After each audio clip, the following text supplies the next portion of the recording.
All right, we are back with another HEF podcast. Pardon my vocals. I will get through this. The HEF podcast is the podcast of the Home Education Foundation, which is an organization that was started by the beloved Brenda Dickinson and her husband, Craig Dickinson, just before he passed in the mid-90s, 1990s. And just after they fought to secure home education rights in statute in 1985 in the state of Florida, securing the direct right to enroll in home education in the state of Florida, not having to do it through any other loopholes or entities, but to give the parent the direct right to register themselves as the teacher for their children and to educate them themselves and to set their own standards and educate according to their own values. And it is that right that we celebrate today, and that freedom. And it's the same torch and right that we fight for, and we carry that torch forward. And we're thankful for the parents of the free state of Florida, for the support that you give us every year now. We started last year our first annual fundraiser in August. We'll do it again this year. And what you see on the screen is a challenge coin that we printed. And we'll be launching a design contest probably next month. We'll start it, and it will run until the end of the fundraiser, or the beginning of the fundraiser, in which we'll announce it, the design, and we will seek again to do the annual fundraiser. But we're so thankful for that donation match challenge each year as it comes through, and we're thankful for all of the parents who show their support monthly with our website, flhef.org/support, in either $5, $10, or higher amounts of monthly donation. Look, we've had a number of cancellations lately, and I want to say that I always reach out to parents when they cancel to see if it's been a mistake of the card information, or if it's a choice and they don't feel that they're being represented well, or just to get some information. And I'm sad to say that there are a number of families who are struggling right now. Loss of job or things like that happening. And as is common for traditional home education families with a single income, that happens. And I want to be clear that this is not a statement of guilt to press upon anyone to give out of their lack. By no means, if you're in a hard place, this is not a message to press you for financial support. So we appreciate all of the families that bear the due diligence of raising their own children and educating them themselves. And all of the support and all of the work that we do has no membership fee and no financial price tag attached to it. We exist only by the support of the parents who believe in the work that we do. And we're thankful for all of the support. And if you're on hard times, this is not pressure for you to dip into your lack and support. But by all means, don't underestimate the value of a share. Don't underestimate the value of passing the message forward, because sometimes in your heartfelt message of forwarding, you say something and reach people that we cannot reach without you. And so by all means, don't underestimate yourself. If you're on one of those hard times, just share the message forward and let other people know that we're here. Because I find that as we travel around to these different conventions and conferences, there are people who still don't know, after 40 years, that we exist. And that we are the entity in the Capitol fighting to secure those rights and freedoms. And it blows my mind, but it's the truth. They don't know we're here.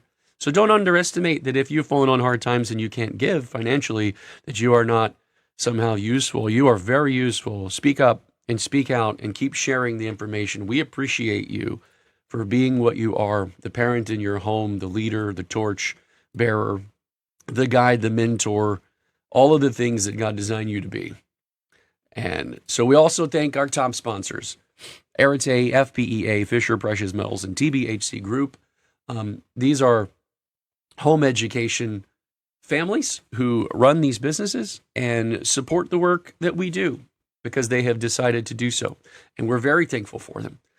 And so without further ado, we'll get into today's topic. Welcome. We have a special guest with us today. We have, obviously, we have the beloved Brenda Dickinson, so I'm always thankful to have you with us. So thank you. And we also have Tracy from FPEA.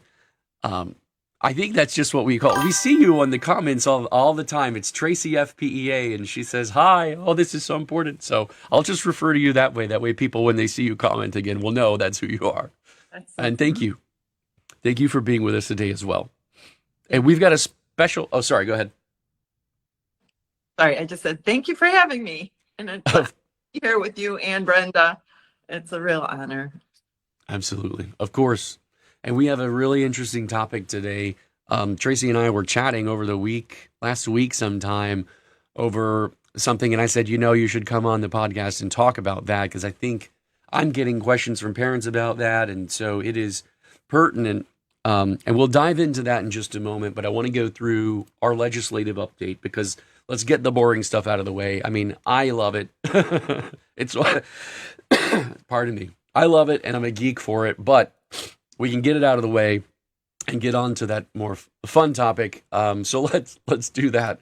The memos have been released this week from the Senate President and the Speaker of the House, stating that budget assignments have been set, and that the special session for budget will begin on May 12th and conclude by plan on May 29th. So we will see. I think we will be at FPEA while that is taking place for a part of that. So we'll see. The statement from the Senate President, Senator Albritton, reads, and he quotes, "As with the budget passed off the Senate floor, our final budget will be lower than Florida's state budget for the current fiscal year, facilitating long-term financial stability and continuing our focus on keeping taxes low, paying down debt, and saving for the future." End quote. And the Speaker of the House, Daniel Perez, also has a quote. He says, quote, "I am pleased to announce that for the second consecutive year, our budget will reduce overall government spending while responsibly directing taxpayer dollars toward essential priorities. I look forward to continue our work on crafting a responsible, balanced budget and to seeing you all soon," end quote. So, that being said, we should move forward into beginning May 12th on seeing how the budget is going to be argued out and negotiated over, and what we end up with, both promising a lower budget and a responsible budget. All of these words are loaded. They're fun words because they're all loaded, ambiguous words, which basically allows them to continue doing whatever and call it what they want to call it. But at least the intent of the words is to be fiscally responsible. So we do appreciate that. Also of note, in the end, they will have a budget. That's all they're required to do. That's true. That is true. Also on notification today, House Bill 1279 went to the governor and was signed, and it did a ton of things. It was entitled Education, and and that big broad scope, it did a lot of things. It touched on public school education, standard updates, FDA approved epinephrine delivery devices. It expanded CAPE digital tool certificates to middle grades, permits school districts to reserve up to 1% of Title I funds for STEM-related educational services, and provides additional full-time equivalent funding for students passing assessments in Florida advanced courses, and prescribes bonuses for teachers. And it did so much more. If you want to know how much more it did, you should give it a read, though it's a bit of a slog. I will tell you, from a home education standpoint, it did not do a lot in regards to issues that are extremely pertinent to us. So it was a bit of a non-issue, I would say. You're just kind of watching it pass. The CAPE and the middle school digital technical things were interesting, but not exactly, not exactly game-changing, right, for everybody. And there was no issues here dealing with the scholarship or funding or what could go or didn't go or any of that stuff. So all the things that the home education community right now is really concerned about were not touched in this bill. It's kind of a sign that the House and the Senate is interested in dealing with some of these educational issues on the scholarship side. After the audit, there was a lot of emphasis placed, and they came up with some internal policies at the DOE and at the scholarship funding organizations to help solve some of the issues with double funding and things like that. And they've been implementing those. And from what I understand, those are having a positive effect on speeding up reimbursements as well as other things. So they're confident right now that they're handling some of those things without law changes being made.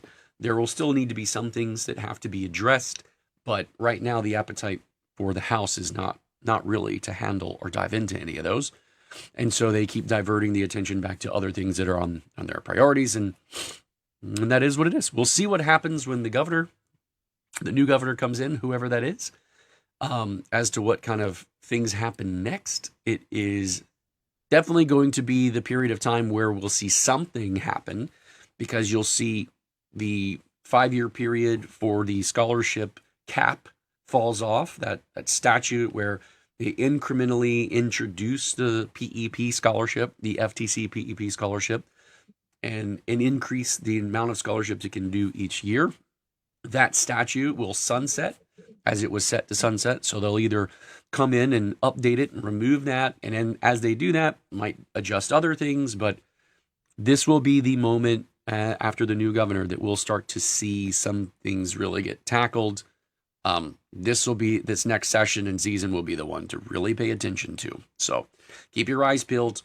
And again, if you're not following us in our Discord, flhef.org/Discord, we have channels in there where we discuss issues with the scholarship. We have channels in there for people who don't want to touch the scholarship and they just want to talk about home education. And we have channels for people who are new and need help, or are struggling and need help, or veterans. There's also a channel in there for leadership.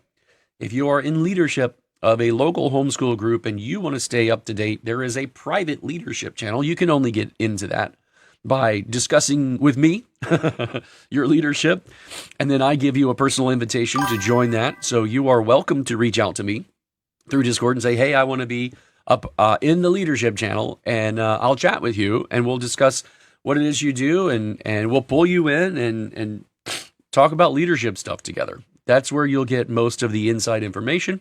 And I invite you to reach out to us there.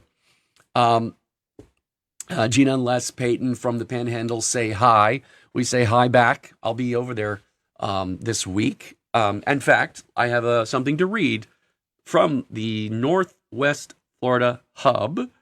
Courtney from the Northwest Florida Hub sent me something. They're doing their homeschool festival. So let me read this, since they're also in the Panhandle.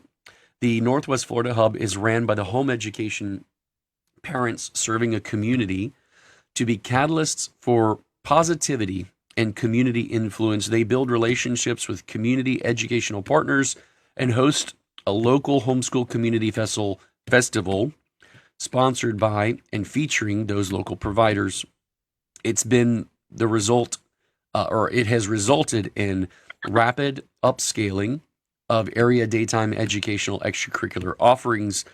From my understanding, they have really been advocating for homeschooling in the area, and as things have kind of expanded rapidly with the scholarship and choice and some schools closing, and there's a great need over there, she's been working very hard to help find community partners to come under a lot of those families to offer the things that they need. And it's wonderful to see that celebration, and we'll be there to support and to be present and wave and say hi and let people know about the work that we do, so that, they're aware.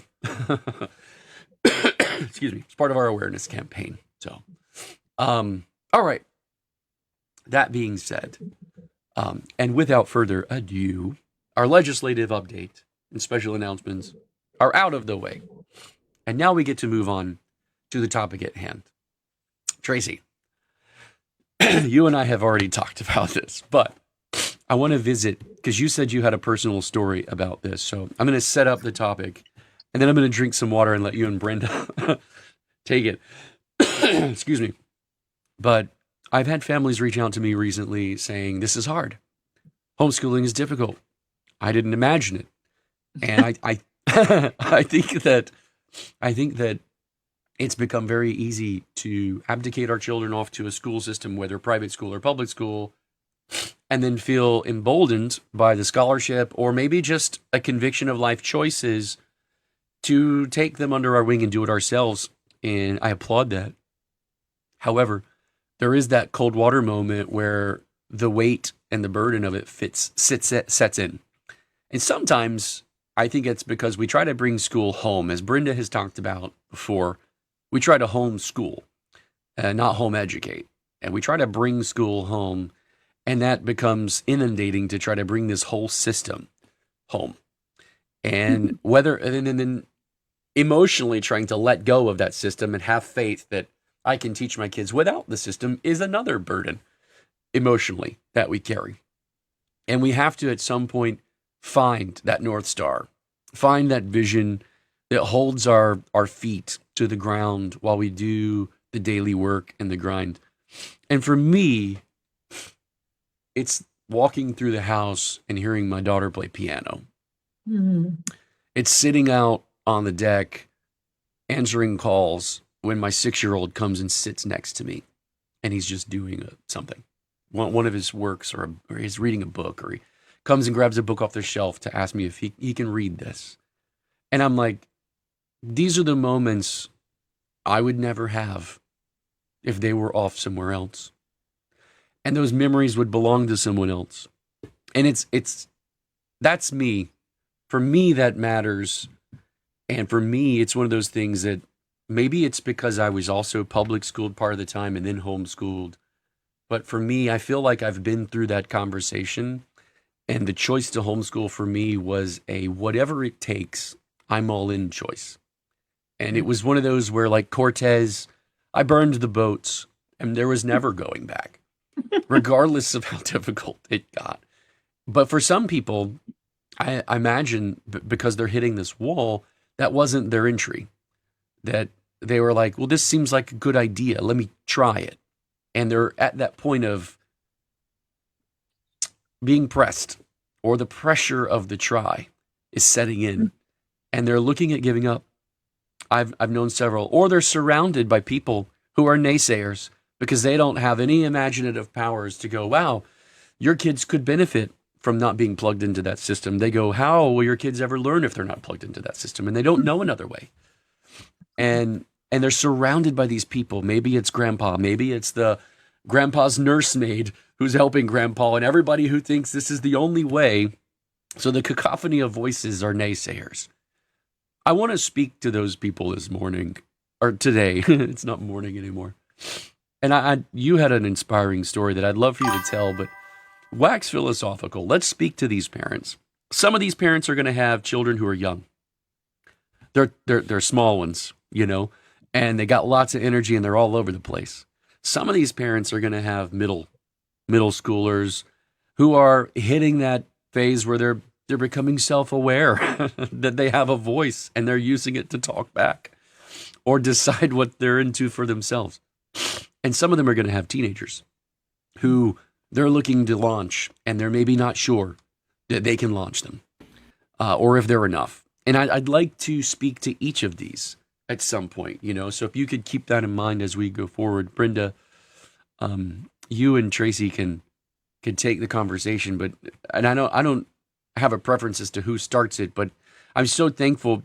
Tracy, you had mentioned that, like Sue, FPEA was there as kind of a landing place for you in that time of questioning, and speak to that as well as we move forward. But I'll let you guys kind of take the conversation. That's the thing I'd like to chew on for the remainder of the podcast. And I'll let you start wherever you want to start. You go. Tracy, why don't you share your story first? Okay, thank you. First of all, Jason's so well said. And I'd like to start by saying that homeschooling doesn't have to be hard, but sometimes our preconceived notions of what is expected, whether it's we ourselves went to public school and we have those public school mentality standards, which may or may not fit our family, fit our children. Sometimes our children exceed those standards. Sometimes they don't. Sometimes they don't fit in, et cetera, et cetera. And from my coming into homeschooling, we had this excellence in all things and all things to God's glory mentality, which I think is fantastic. But sometimes you can get caught up in, I'm going to say, keeping up with the Joneses in Okay. the homeschooling Yeah. mentality. So we started when Jet was very young, really. I mean, he never went to any type of regular school. And we started in large part, because other homeschooling veterans from our church encouraged us. I think of Lou Wittenkeller and Laura Griswold, and I think of all these names of people, Rita Chamberlain, all these people in South Florida that would speak to us about it. And it really seemed like a wonderful option, because I couldn't imagine giving up my child to people I did not know. I don't know their values. I don't know their personalities. What about the whole fact of not seeing my child all day long? And then my husband is a policeman, and those crazy schedules, he was afraid that he would never see him all day as well, or only when he was sleeping, really. Yeah. And another thing is, my husband escaped from Cuba on a small dinghy, and he knows firsthand what socialism is and the hive mentality, I'm going to say. And he was very against that. And so there's a variety of reasons that we decided to homeschool. And at most people would say, oh, we're going to try it. I think we were all in from the beginning. We just thought it was the right decision for our family, and we could see ourselves homeschooling through through college even. Yeah. But I would say after the kindergarten experience, by the end of the year, I think I was ready to like, this is Okay. not what I signed up for. This is Okay. hurting our relationship. And it didn't seem like my son wanted to do anything that I put in front of him. I was really trying to force as much education into him as I could. Because again, going back to that mentality, excellence in all things and all things to God's glory. And, you have to know this, this, and this. And we only have this Pressure. short time. I thought time was short. And so by the end of the school year, I thought, forget it. I can't do this. This is not working. I don't know how this is going to continue for all these years. But we ended up going to the homeschool convention, the Florida Parent Educators Association convention in Orlando. Okay. And that just really completely did a mind shift for me, because it helped me realize that I didn't have to shove in education, and that really wouldn't work.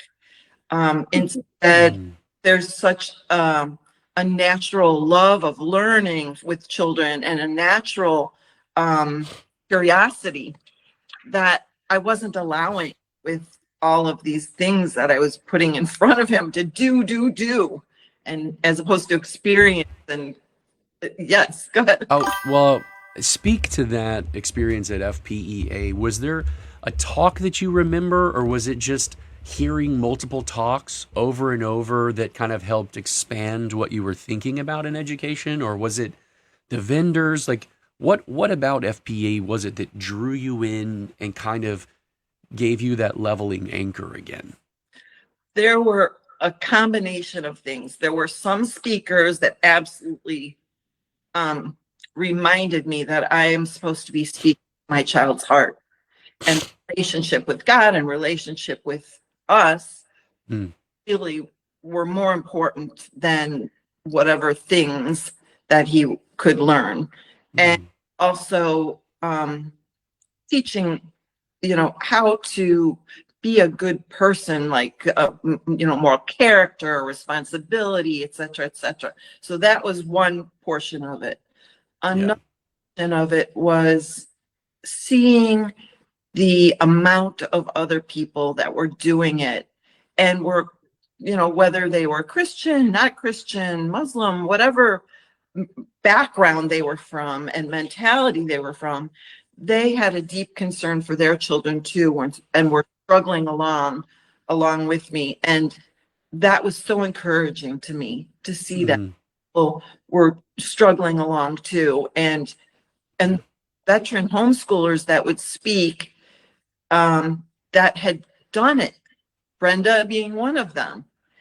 And then another portion of that was, there was a high school boy that was a world robotics champion that we happened to meet at convention. And my son was trying to put together this little Lego car that some of the kids that had a booth in the vendor hall had put together little baggies of Legos so the kids could race their little cars. And my son was having trouble, and we were kind of ignoring him, like trying to talk to other people. And so this robotics champ high school kid came over and was helping him with us there, helping him put together his car. And I just thought, wow, I don't really see kids that are in high school that are willing to interact with young children and help them along. So it was very encouraging in a multitude of ways. I also heard a workshop. Beautiful. Yes, it was so heartwarming. I also heard a workshop, I believe it was by Andrew Pudwa of Excellence in Writing. And it was about creating genius in your child. And he cited a study, if I remember correctly, he cited a study where they tried to find the common denominators in 25 geniuses that they had spoken to. And some of the top common denominators were: one, more parent one-on-one time with the child.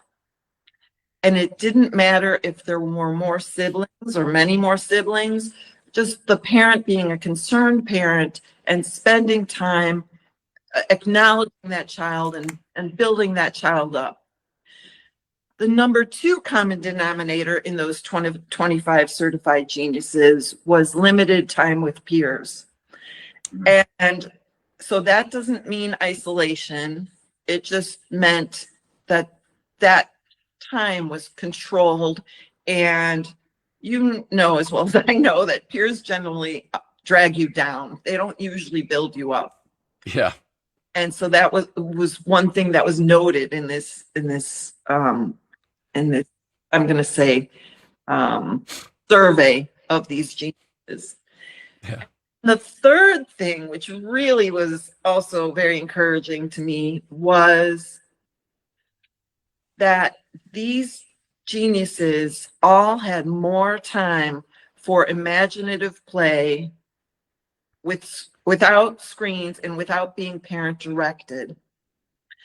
And so that was something, because I'm kind of a let's go, push, let's do it kind of person. And that my son, I'm going to say, has Cuban blood. He's a boy. He doesn't listen to mom, right? Especially at that age. And so that was so encouraging. And so those were some of the things that really helped me from that first convention. And then it was just such a joy to be with my family in that encouraging and uplifting and equipping convention. And so that's actually how I started volunteering for the nonprofit FPEA, and I'm still here. I'm still hanging around. Yeah. And well, it sounds to me like your core concern about how and the pressure and to do it this way, and kind of that rigid framework that you have, was spoken to directly by one of the speakers who came from a position of authority with study about how the freedom of time and the freedom of space to pursue their own curiosities is actually extremely beneficial. And that gave you kind of a peace of mind. And then being around all of the people who are also there with you, there's a great sense of community that you drew from going, well, even though we're from different walks of life, we're in this together and we struggle together, but we're figuring the way through. And I think that's something that is lost when we abdicate our kids over to the public schools, or in this case, private schools as well. We seek these institutions to kind of like do it for us. And I've said this a number of times to people that home education is the do-it-yourself project of education. It really, truly is. And you are enough as the parent, but it's hard sometimes to mentally wrap your mind around that. You know, as difficulties in life come, or something happens, husband loses his job, or something, sickness falls on the family. Like, being sick really makes everything a lot more challenging. And I understand all of that, the extra pressures and the things that'll make you second guess yourself. But there's something, that spark that you held on to that made you lean. You know, you didn't continue to talk yourself out of it. You flipped the conversation in your mind and began to re-talk yourself into it. And what was that spark like for you? That like kind of aha moment where you're like, you came to you either had that realization or that moment where I can do this. Was there a moment like that for you? I think there were many moments over the years, because I think you do kind of go in like, oh, am I equipped? Do I have enough time? I'm getting fat because I'm not going to the gym. What excuses are, really? And there's a few things that really helped me. One of the things that really helped me was going to convention every year. But another thing that helped me, and I learned it from somebody else, was to write down some end goals that I really want out of this experience for both of us. Okay. And somebody, I'm pretty sure whether it was Brenda or somebody else at convention, said, when your child turns, let's say 20 or 30 years old, and you're on your whatever, no, let's say you're old and you're on your deathbed, are you going to say, oh, I wish we did more math? Or Right. Thank God that we have this loving relationship, right? I mean, Yeah. and hitting heads over a subject when there's so many ways to go about it that don't have to be hitting heads. And really, maybe your child doesn't need to be equipped with that at that time. The goal is to give them a lifelong love of learning, as opposed to shoveling in, facts and figures and your version of how to do this and how to do that. I mean, I think that's the diversity and the beauty of homeschooling. We can do what we think is best for our family and our child or children. I have a dear friend who's on the FPEA Foundation board with me, and they really didn't do any math, but her daughter is one of the highest.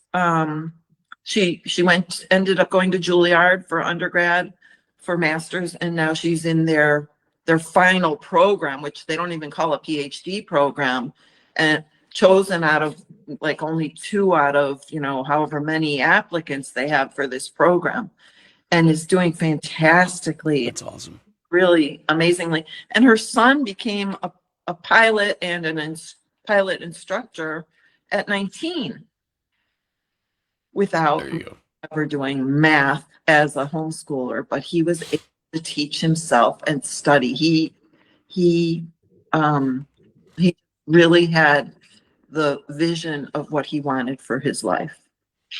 And he did. Powerful. So they started really thinking about it and praying about it. So that's the other, portion of it, I would say. So to answer your question, yes, I've had moments for sure where I realized, yes, this is for us. And I think it's so much better of an option. And the way to continue is to not force the education, but to encourage the habit, mindset, and the relationship. And that is what will get us to a place of excellence and glorifying God with that. Well, Tracy, thank you. You know, you've spoken a lot to kind of your core and how the pressures that we put on ourselves can also be the very thing that drive us and also make us second guess ourselves. And sometimes we are our own worst enemies when it comes to the pressures we put on ourselves. And then we compare ourselves. You said keeping up with the Joneses. We compare ourselves to others. And my boys do this incessantly. Oh, I'm faster than you, or I'm this, or I'm that. And I'm like, it's not everything's a contest. You know, you progress at your pace, and that's okay. Be who you are. And even getting my boys to see that as young as they are is a challenge. So I can imagine that when we do that with our kids in education, we can sometimes run ourselves aground. And you've talked a lot about that, those anchoring moments and those aha moments. And I appreciate you being bold and sharing with us today, because it takes a lot to be able to put some of your vulnerable memories, you know, up on a podcast and let people benefit from them. So I just want to applaud you and thank you for that, because I think there are some mothers out there right now who are going to be like, oh man, that's been me. Oh, I'm so glad to hear her say that. I'm not the only one. And I appreciate that. I appreciate you coming on and doing that. So thank you. I would like to say, I'm not saying competition is bad. Actually, competition is fantastic. Yeah. The way we learn how to get along in the world. But, you know, going back to something you mentioned, my mom was definitely not on board and constantly comparing my son to her other grandchildren and what opportunities do they have in their school, and on and on and on. And according to, you know, her standards, he wasn't necessarily measuring up, right? Yeah. And so, and even in the physical things too, you know, only child, we live in a condo, you know, blah, blah, blah. Not as many opportunities to be active, let's say. You know, there's so many, such a wide variety of people naysaying things when it comes to education. But there's also so many opportunities and so many things that can build you up and make it your own and your own life. It doesn't have to be a mimic of somebody else's life. Yeah, that's a great way to say it. Absolutely. That is a great way to say it. The path can be your own. It doesn't have to mimic or look like anyone else's, period. Even if a certified stranger tells you that it should. Or someone that you hold their, yeah, you know, you hold in very high regard as well. That's true. Sometimes those are the hardest ones to hear that from and still choose to chart your course the way that you do it. Yeah. Brenda, I want to ask you the same kind of question, because you are who many people will look to as the OG, the lady, you know, with the torch, and they're going to wonder, did you ever second guess yourself? Did you ever think, was there a time that you thought you couldn't do it? What was that like for you, if there was? Well, not really. Unfortunately, I never really questioned the path we were on, because I could see early on it was the best thing for our children. Okay. And we had to fight every step of the way, because we didn't have the things that homeschoolers do today. Our children couldn't take classes at a public school. They couldn't attend a private school for a few classes, just to name a few. But once we started down that pathway, it was so rewarding. I guess I have to say that I had a relaxed approach to homeschooling, because I wasn't fond of what was going on in the public school. I actually went and visited the public school and watched the classrooms before our children before we decided to homeschool them when it wasn't legal. So we stepped out when things were pretty scary for us to do. But I had watched my children. They were so curious. They asked a lot of questions. And I took those as teachable moments where we pursued the topic until the children weren't interested in it anymore. Sometimes they'd say, Mom, we know enough about that. Let's do something else. Or we would pick a subject in history, because I always hated history when I was going through school. It was nothing more than names and dates. Oh, yeah. I had no idea what was going on in the history. And I thought, I'm going to do this differently. So we lived in a period of history, maybe 100-year period. We did King Henry VIII and all of his wives, and we ate hardtack, and we saw the Mary Rose exhibit, and we did all these activities that made learning so much fun. I never had a curriculum.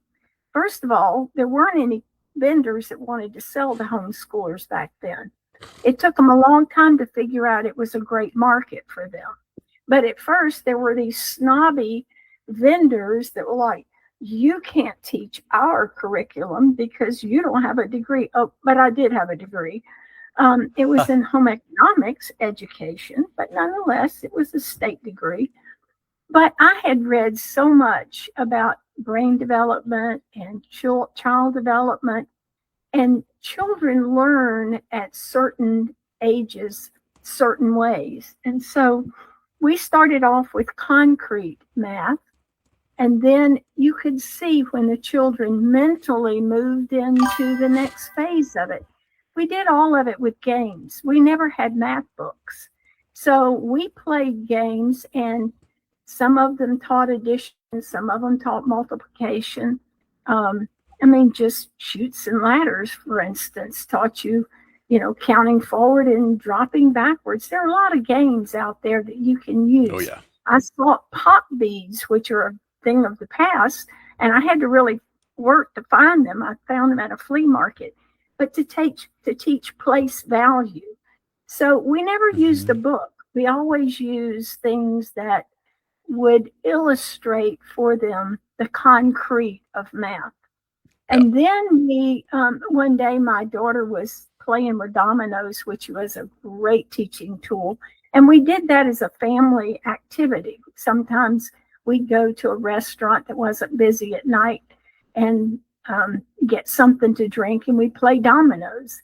But what they learned is how those individual dots matched up to make a different number. So one day she was building something with the dominoes in the kitchen. She said, look, Mom, if you take the 1 from this domino and put it over here with the 9, it makes 10. I said, that's addition. That's how we taught addition. Yeah. We didn't drill them. We didn't make them write figures. We didn't do any of that. I did get some discard books when they were in about 7th grade because I got tired of making up word problems. My son would come in every morning, Mama, give me a word problem. And I got really tired trying to think up some. So we got the book at the depository where they were discarding the books, and they did all the chapter quizzes, all the chapter challenges, and we never taught math. But we played math. We did the grocery store thing, but mostly it was games. And so learning was always fun. And the projects, we looked around for events that were occurring in our area to teach history or whatever subject we were doing. I remember one year, the Nina Pinta and the Santa Maria were touring around Florida. Well, that was a perfect time just to study about Columbus and make it come to life. So those are the things that we did. Yeah. I never was fond of curriculum because the traditional curriculum reviewed for the first 3 months everything you did the last year. And in the middle, there was some new material. And then the last third of the book was review of what you learned so you could pass a test. And I could never justify paying $75, $85 for a book I was only going to use the middle of. And besides, my kids were generally ahead of where those grade level books were. So that the worst problem we had with math was that getting them to write down, which is the third phase of the way children learn, concrete, mental, and then written, because they were doing it so fast in their heads that they wouldn't write all the steps down on paper. But Yep. they're both fantastic in math, and we never spend any time doing math out of a book. So That's fascinating. I think the most important thing for people to realize is the public school is designed for a classroom of children. Right. Some are behind, some are ahead, and they teach to the middle. Yep. And it's boring. I mean, pure boring. It's math work on paper or, writing stories. I was never a good writer because I didn't feel like I had anything to write about. So adventure gives you the opportunity to tell a story that you have experienced. So to me, experience in home education was far more important to build those foundations for learning. If you don't have any foundation for learning, you don't have anything to put it on. So those experiences are so important to me to be able to build that network of learning in a child's brain. And, Yeah. People that get discouraged with homeschooling is because, as Jason said, they brought school home. Home education is not that. Mhm. And if that's what you're doing, you're going to get discouraged. I had a friend that were homeschooling kids about our same age, and they started off with a Becca curriculum. I said, you won't make it till Christmas if you use that curriculum because it's so rigid. Guess what? By Christmas, they dropped out and they went back to a private school because you that curriculum is made for multiple children in a classroom, but you don't spend that kind of time educating No. at home with your children. It takes a 10th or a Minutes. 30th, or however many kids are in the class, Yeah. for you to get the same concept across. And if Right. the children aren't ready for that concept, hey, homeschool allows you to go backwards, pick up where they don't have those facts or foundations, and then move forward with their pace. And that's one thing I just loved about the motto of the Florida Virtual School. It should be the motto of homeschool. Anytime, any place, any path, any pace, because you can learn anywhere. Find some insects out there in the real world and study about those insects. What's the difference between moths and butterflies? And there are all these questions that there's too much information for you to feel like you've got to drill it into your child at home. Teach them to read, and you've opened up a whole world for them. Teach them to read at their pace, not somebody's artificial pace. 3rd grade, maybe they don't read to 5th grade, but they read really well at 5th grade. What difference does it make what age they are? Yeah. So I just feel like when people get discouraged with all of the resources that are at our hands today, they are stuck in a model that is not fit for a child at home. Yeah. And, that's my vision. What, like Tracy said, what's your long range goal? Your long range goal should be that you develop family relationships and that your child looks to you as the authority in his life or her life instead of some certified stranger.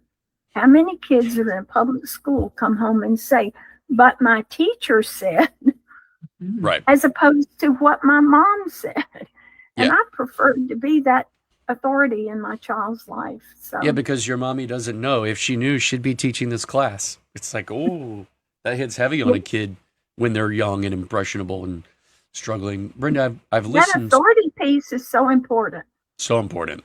I've listened to you talk about how you looked at the public school and you made a comparison for yourself. And you thought for yourself about that and you just weren't impressed, and I listened very keenly as you were talking about certain pieces of it, and you said, I read so much, and then just passed that on to the kids. You know, I read so much about this, and then I knew about that.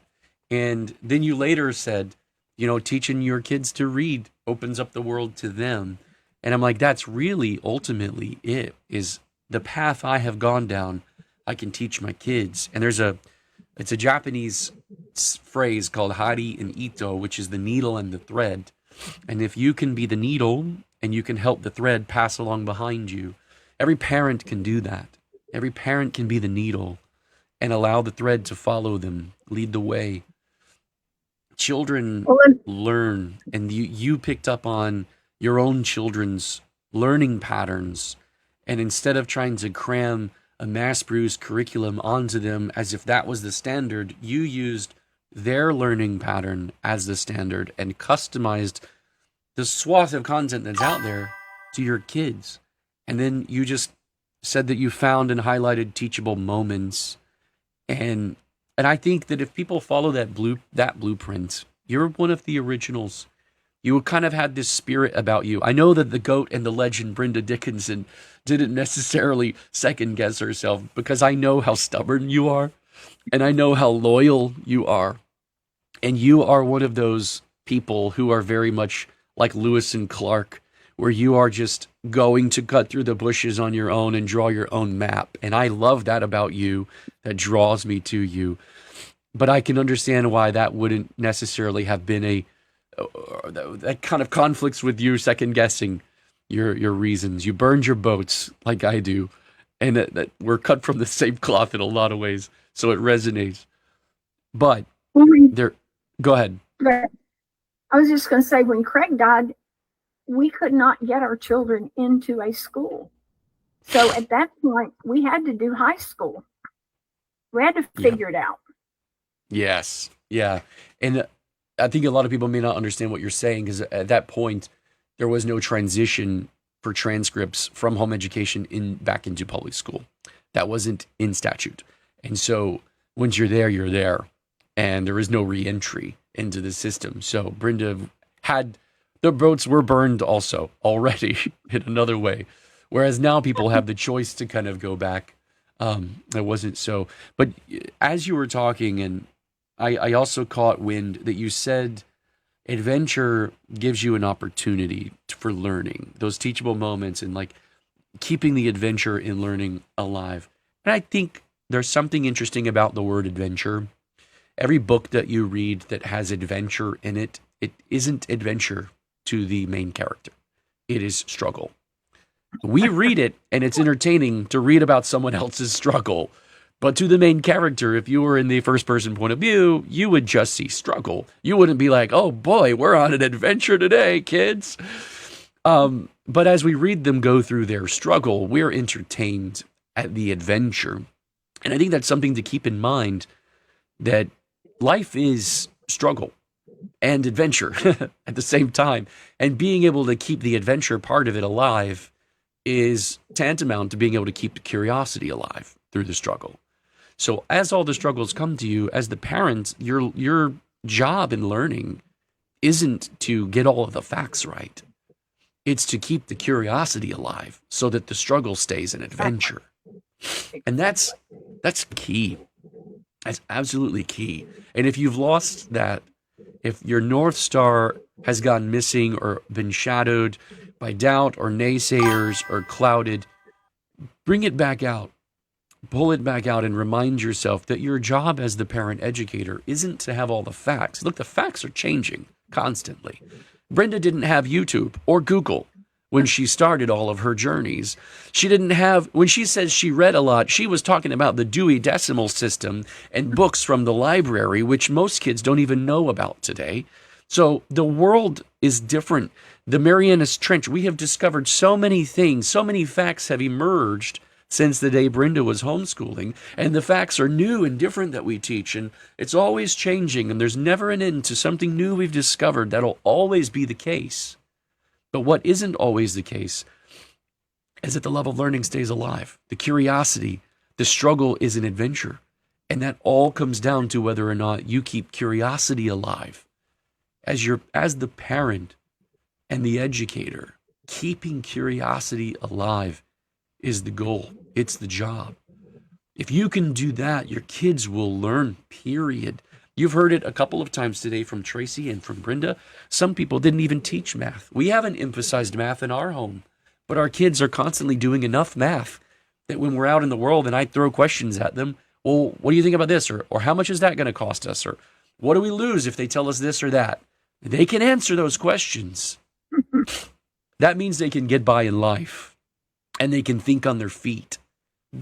Keep curiosity alive. There's never an end to this stuff. You're never going to get all of the facts. You're never going to have learned them all, memorized them all, and be like, now we are done with education.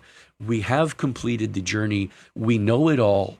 We are done. You'll never clap your hands and say that. Never. No sane adult has ever uttered those words. And if they have, they're insane, because you cannot learn it all, period. So let me say something. And you mentioned, I was trying to think of the name. We have a book called Completing the Journey that was written and is always updated by one of our board members on high school. Yeah. Enjoy your children through 8th grade. Yes. Follow their interests.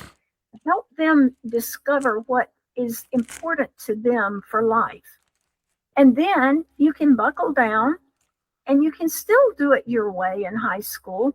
But this book, which you can order through our Amazon website, is, how much is it? I don't remember. $25? Will give you a guide for how to do high school, how to get the scholarships. And it's a fantastic resource. So if you're nervous about high school and don't think you're going to be able to do it, order this book. And Sue who wrote the book, Sue Pooch-Farron, is all about adventure. In fact, she has a program called Adventures.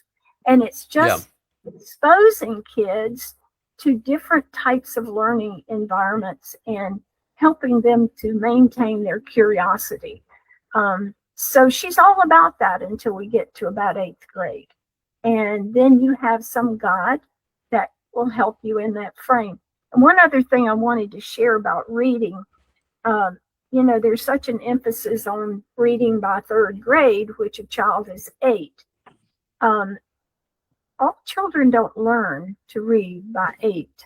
And if they're in a public school, they are going to be constantly behind.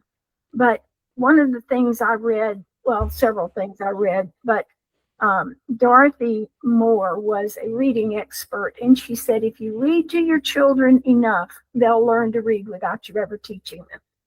And I think that is absolutely true. And just enjoy the time with your child sitting next to you and reading books. If you can't get out, you can bring adventure home to them through books. You can do science. You can do history. Read to those children. That's the most important thing you can do. Yes. Absolutely. And I always suggest that they choose books with beautiful pictures and interesting characters, characters that display good morals or learn good moral conduct along the way.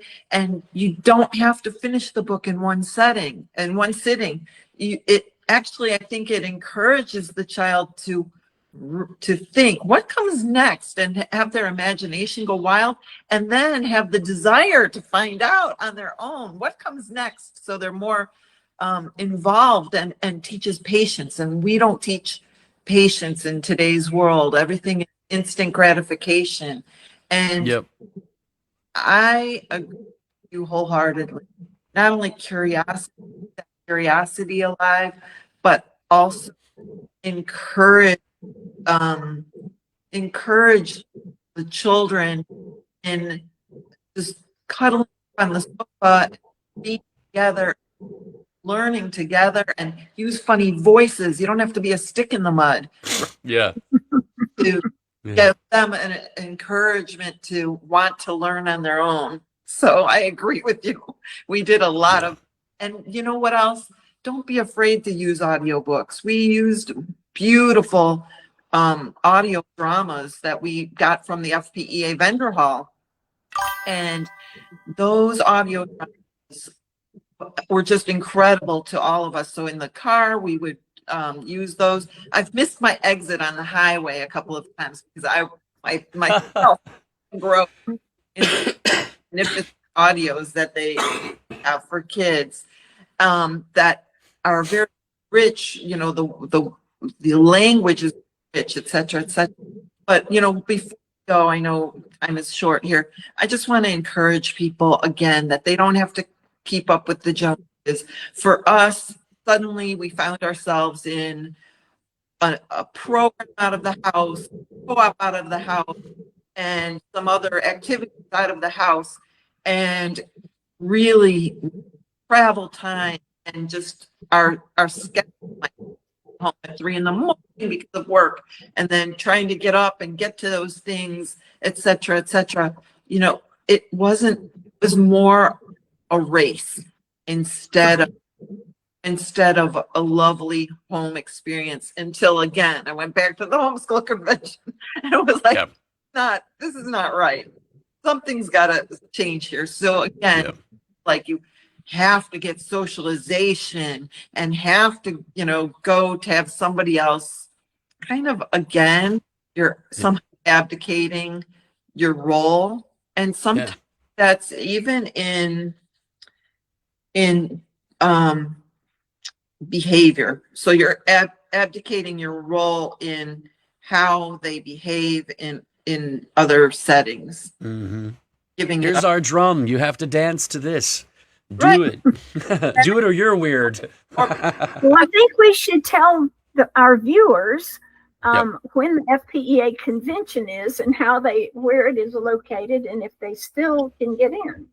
That's good. Yes, actually, that's wonderful. And Brenda, I know you and your husband were instrumental in starting the FPEA. And I just want to say how grateful we are, because really, I think you know how helpful it's been to so many people, but to me personally, and your friendship and everything has really a godsend to me. So thank you so much. Well, we're thankful to Suzanne taking the torch of FPEA and holding all of that together, and the history and the board. You guys at FPEA are all amazing, and we thank you for the support that you show to us. I was just thinking as y'all were talking, like, can you call yourself a real homeschooler if you haven't at least been to FPEA once? Like, you've dipped your toe in, unless you've seen how big it can be, you know? It's funny because just like most homeschoolers don't know about Florida Home Foundation, Hef and Brenda and you, so many people have never heard of the FPEA Homeschool Convention, and it's the largest, and I would say the best in the world. Have such a variety of speakers and workshops and programs. There's a sacred music festival competition for kids.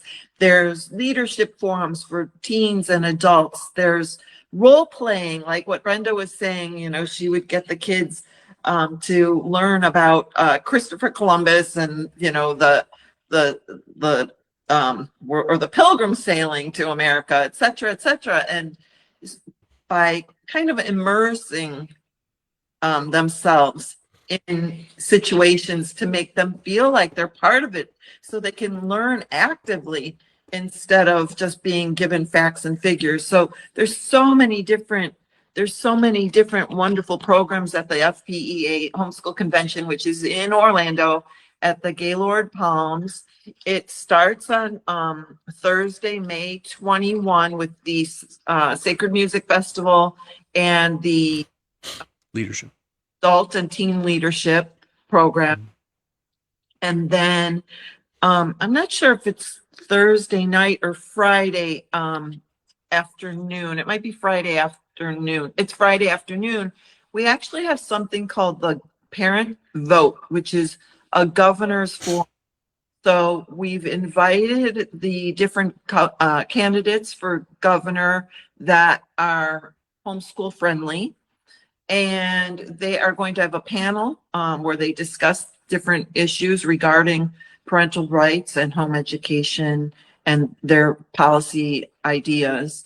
And that's Friday, May 22 at 4:30 to 5:30.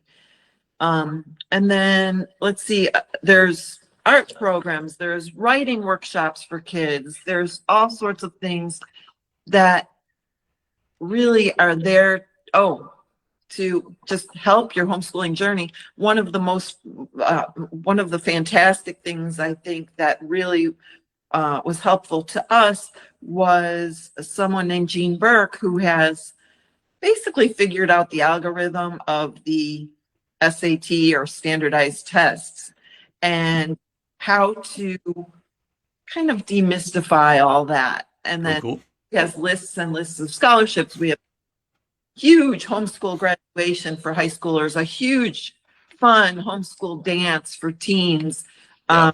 teen DJ, by the way, so parents know. So there's many. No, homeschoolers don't socialize. They don't do any of that. Oh, We don't know how to dance. We're too weird. crazy misnomer, isn't it? Yeah. So I'll reiterate, that is May 21st through the 23rd. And it is always Memorial Day weekend, in case you're curious or need a mental map because you don't get there. Tickets, how does that work? Are they still available? Will they be available up until, the time of? Right now, at FPEA.com, under events, you will see the link for the convention. And actually, most of the online tickets sales, even for add-ons, is closed right now. And so tickets will be available at the door. I highly suggest that you sign up for membership ahead of time, and you can use membership discount code DISCTP for $10 off of membership. Because then that makes the convention cost less expensive, but also it brings you a lifestyle magazine to your home quarterly and other discounts that would appeal to homeschoolers in general. Very cool.